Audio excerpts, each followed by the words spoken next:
Hi friends, ಎಲ್ಲರೂ ಹೇಗಿದ್ದೀರಾ? ಎಲ್ಲರೂ ಚೆನ್ನಾಗಿದ್ದೀರಾ ಅಂತ ಭಾವಿಸ್ತಾ ಇವತ್ತಿನ ವ್ಲಾಗ್ ಸ್ಟಾರ್ಟ್ ಮಾಡ್ತಾಯಿದ್ದೀನಿ. ಇವತ್ತಿನ ವ್ಲಾಗ್ ಏನಪ್ಪ ಅಂದರೆ ನೋಡಿ, ರುಚಿಕರವಾಗಿ ಆರೋಗ್ಯಕರವಾಗಿರುತ್ತೆ.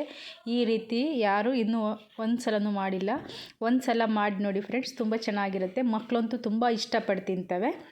ನೋಡಿ ಇದು ಹೆಂಗೆ ಮಾಡೋದು ಅಂತ ನೋಡ್ಕೊಬರೋಣ ಬನ್ನಿ ಫ್ರೆಂಡ್ಸ್.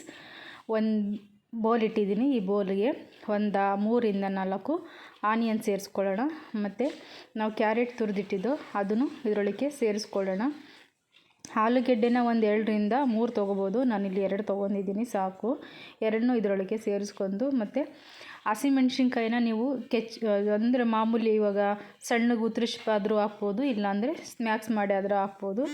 ಮತ್ತು ಒಂದು ಸ್ವಲ್ಪ ಕೊತ್ತಂಬರಿ ಹಾಕಿದ್ದೀನಿ, ಮತ್ತು ಜೀರಿಗೆ ಸೇರಿಸ್ತಾ ಇದ್ದೀನಿ, ಮತ್ತು ಒಂದು ಸ್ವಲ್ಪ ಅರಿಶಿನ ಪುಡಿನೂ ಸೇರಿಸ್ತಾ ಇದ್ದೀನಿ. ಇದಕ್ಕೆ ರುಚಿಗೆ ತಕ್ಕಷ್ಟು ಉಪ್ಪನ್ನು ಸೇರಿಸ್ತಾ ಇದ್ದೀನಿ. ನೋಡಿ ನಿಮ್ಗೆ ಎಷ್ಟು ಬೇಕಷ್ಟು ಉಪ್ಪನ್ನು ಸೇರಿಸಿ, ಮತ್ತು ಇದಕ್ಕೆ ಒಂದು 2-3 ಸ್ಪೂನು ಅಕ್ಕಿ ಹಸಿಟ್ಟನ್ನು ಹಾಕ್ತಾಯಿದ್ದೀನಿ. ನಿಮ್ಗೆ ಎಷ್ಟು ಬೇಕಷ್ಟು ಹಾಕಿ. ನನಗೆ ಇಲ್ಲಿ 2 ಸ್ಪೂನಷ್ಟು ಸಾಕಾಯಿತು, ಅದಕ್ಕೆ 2 ಸ್ಪೂನ್ ಹಾಕ್ತಾಯಿದ್ದೀನಿ. ಮತ್ತು ಒಂದು 2 ಸ್ಪೂನಷ್ಟು ಕಡಲೆ ಹಸಿಟ್ಟನ್ನು ಸೇರಿಸ್ತಾ ಇದ್ದೀನಿ. ಕಡಲೆ ಹಸಿಟ್ಟೆಲ್ಲ ಸೇರಿಸ್ಬಿಟ್ಟು, ಮತ್ತು ಇದಕ್ಕೊಂದು ಸ್ವಲ್ಪ ಮೊಸರು ಹಾಕ್ತಾಯಿದ್ದೀನಿ. ಇದರಲ್ಲೇ ನೀರು ಹಾಕ್ದಂಗೆ ನೀಟಾಗಿ ಇದರಲ್ಲೇ ಮಿಕ್ಸ್ ಮಾಡ್ಕೋಬೇಕು.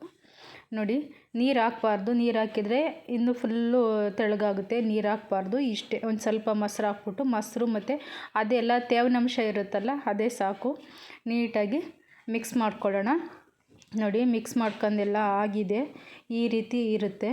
ಇದನ್ನು ಒಂದು ಎಣ್ಣೆ ಕಾಯೋವರೆಗೂ ಇದು ಹಂಗೇ ಒಂದು ಸ್ವಲ್ಪ ಪ್ಲೇಟ ಮುಚ್ಚಿಬಿಟ್ಟು ಹಂಗೆ ಸೈಡಿಗೆ ಇಡೋಣ. ಇವಾಗ ಎಣ್ಣೆ ಕಾಯೋಕೆ ಇಡೋಣ. ಎಣ್ಣೆ ಅಂದರೆ ಹಂಚು. ಇವಾಗ ನೀವು ಯಾವುದಕ್ಕೆ ಇವಾಗ ದೋಸೆ ಮಾಡ್ತೀರಲ್ಲ ಅದೇ ಸಾಕು. ನೋಡಿ ಇವಾಗ ತವೆ ಇಟ್ಬಿಟ್ಟು ಇದಕ್ಕೆ ಒಂದು ಸ್ವಲ್ಪ ಆಯಿಲನ್ನು ನೀಟಾಗಿ ಸವರ್ಕೊಳ್ಳೋಣ. ಆಯಿಲ್ ಸವರ್ಕೊಂಡಾದ್ಮೇಲೆ ನೋಡಿ ಇವಾಗ ಒಂಚೂರು ಇಲ್ದಂಗೆ ನೀಟಾಗಿ ಆಯಿಲ್ ಸವರ್ಕೊಳ್ಳೋಣ. ಆಯಿಲ್ ಸವರ್ಕೊಂಡು ಇವಾಗ ಕೈಗೆ ಒಂದು ಸ್ವಲ್ಪ ಎಣ್ಣೆನೋ ಇಲ್ಲ ನೀರೋ ಏನೋ ಒಂಚೂರು ತೊಗೊಂಡು ನೋಡಿ ಇವಾಗ ಒಂಚೂರು ಒಂದು ಸಣ್ಣ ಉಂಡೆ ಮಾಡ್ಕೋಬೇಕು. ದಪ್ಪದೇನು ಬೇಕಾಗಿಲ್ಲ, ಸ್ವಲ್ಪ. ಇವಾಗ ನಾವು ಬಜ್ಜಿಗೆ ಯಾವ ರೀತಿ ಬಜ್ಜಿ ಹಾಕ್ತೀವಿ ಅದೇ ರೀತಿಯೇ ತೊಗೊಂಡು ಇವಾಗ ತವೆ ಮೇಲೆ ತೊಟ್ಕೊಳ್ಳೋಣ. ನೋಡಿ ತವೆ ಮೇಲೆ ಈ ರೀತಿ ತೊಟ್ಕೋಬೇಕು.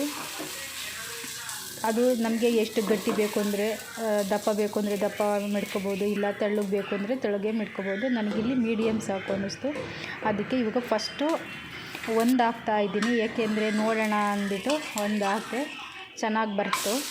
ನೋಡಿ ಎಷ್ಟು ಚೆನ್ನಾಗಿರುತ್ತೆ ಅಂದರೆ ತುಂಬ ಚೆನ್ನಾಗಿರುತ್ತೆ ಫ್ರೆಂಡ್ಸ್. ಒಂದು ಸಲ ಈ ರೀತಿ ಮಾಡ್ಕೊಂಡು ತಿನ್ನಿ, ತುಂಬ ಚೆನ್ನಾಗಿರುತ್ತೆ. ಇನ್ನೊಂದು ಸಲ ಮತ್ತೆ ಪದೇ ಕೇಳ್ತಾ ಇರ್ತೀರಿ ಈ ರೆಸಿಪಿ ಮಾಡಿ ಅಂತ, ಅಷ್ಟು ಟೇಸ್ಟಿಯಾಗಿರುತ್ತೆ. ನೋಡಿ ಇವಾಗ ಮತ್ತೆ ಆಯಿಲೆಲ್ಲ ಸವರ್ಕೊಂಡು ಈಗ ಅದನ್ನೇ ಮಾಮೂಲಿ ಇವಾಗ ಸಣ್ಣ ಉಂಡೆ ಗಾತ್ರಕ್ಕೆ ಉಂಡೆ ಮಾಡ್ಕೊಂಡು ಅದ್ರ ಮೇಲೆ ಇವಾಗ ತುಡ್ಕೊಂಡು ಹೋಗೋಣ. ಇವಾಗ ನಾನಲ್ಲಿ ಫಸ್ಟು 1 ಹಾಕಿದ್ದೆ, ಇವಾಗ 3 ಹಾಕ್ತಾಯಿದ್ದೀನಿ. ನೋಡಿ 3-4 ನಿಮ್ಮ ತವೆ ಎಷ್ಟು ದೊಡ್ಡದಿರುತ್ತೆ ಅಷ್ಟು ತುಡ್ಕೋಬೋದು. ನನಗಿಲ್ಲಿ 3 ಸಾಕು ಅನ್ನಿಸ್ತು, ಅದಕ್ಕೆ 3 ತೊಡ್ತಾಯಿದ್ದೀನಿ. ತುಂಬ ಚೆನ್ನಾಗಿರುತ್ತೆ ಫ್ರೆಂಡ್ಸ್. ಒಂದೇ ಒಂದು ಸಲ ಹಿಂಗೆ ಮಾಡ್ಕೊಂಡು ತಿಂದು ನೋಡಿ, ತುಂಬ ಚೆನ್ನಾಗಿರುತ್ತೆ.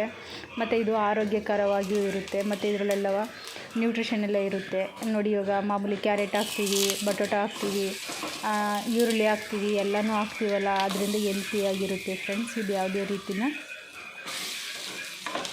ಇದು ಮೊಸರಲ್ಲಾರ ತಿನ್ಬೋದು, ಮತ್ತು ಸಾಸಲ್ಲಾದರೂ ತಿನ್ಬೋದು, ಯಾವ್ದು ಬೇಕಾದ್ರೂ ತೊಗೊಂಡು ತಿನ್ಬೋದು. ಅಷ್ಟು ಟೇಸ್ಟ್, ಇಲ್ಲಾಂದ್ರೆ ಹಂಗೇನಾದ್ರೂ ತಿನ್ಬೋದು, ಅಷ್ಟೇ ರುಚಿಯಾಗಿರುತ್ತೆ ಫ್ರೆಂಡ್ಸ್. ನೋಡಿ ಮುರಿತಾ ಇದ್ದರೆ ನೋಡಿ, ನಾನು ಇಲ್ಲಿ ಮೊಸರು ಜೊತೆಯ ತಿಂತಾಯಿದ್ದೀನಿ. ಸೂಪರಾಗಿರುತ್ತೆ ಫ್ರೆಂಡ್ಸ್. ಹಂಗೆ ಮುರ್ಕೊಂಡು ತಿಂತಾಯಿದ್ರೆ ಎಷ್ಟು ಚೆನ್ನಾಗಿರುತ್ತೆ ಅಂದರೆ ಅಷ್ಟು ಚೆನ್ನಾಗಿರುತ್ತೆ ಫ್ರೆಂಡ್ಸ್. ಇವತ್ತಿನ ವಿಡಿಯೋ ಎಲ್ರಿಗೂ ಇಷ್ಟ ಆಯಿತು ಅಂತ ತಿಳ್ಕೊತೀನಿ ಫ್ರೆಂಡ್ಸ್. ಮತ್ತು ಇವತ್ತಿನ ರೆಸಿಪಿನೂ ಎಲ್ರಿಗೂ ಇಷ್ಟ ಆಯಿತು ಅಂತ ತಿಳ್ಕೊತಾ, ನಿಮ್ಮ ಮನೇಲಿ ಒಂದು ಸಲ ಹಿಂಗೆ ಟ್ರೈ ಮಾಡಿ ಫ್ರೆಂಡ್ಸ್, ತುಂಬ ಚೆನ್ನಾಗಿರುತ್ತೆ. ಮತ್ತು ಯಾರೆಲ್ಲ ನೋಡ್ತಾ ಇದ್ದೀರಾ ನಿಮ್ಮ ಫ್ರೆಂಡಿಗೆ, ನಿಮ್ಮ ಫ್ಯಾಮಿಲಿಗೆ ಶೇರ್ ಮಾಡಿ, ಕಮೆಂಟ್ ಮಾಡಿ ಫ್ರೆಂಡ್ಸ್. ಇನ್ನು ಯಾರೆಲ್ಲ ಸಬ್ಸ್ಕ್ರೈಬ್ ಆಗಿಲ್ಲ ಪ್ಲೀಸ್ ಸಬ್ಸ್ಕ್ರೈಬ್ ಮಾಡ್ಕೊಳ್ಳಿ ಫ್ರೆಂಡ್ಸ್. ಇವತ್ತಿನ ವ್ಲಾಗ್ ಮುಗಿಸ್ತಾ ಇದ್ದೀನಿ. ನೆಕ್ಸ್ಟ್ ಒಂದು ವ್ಲಾಗಿಗೆ ಬರ್ತೀನಿ friends. Bye, see you, bye.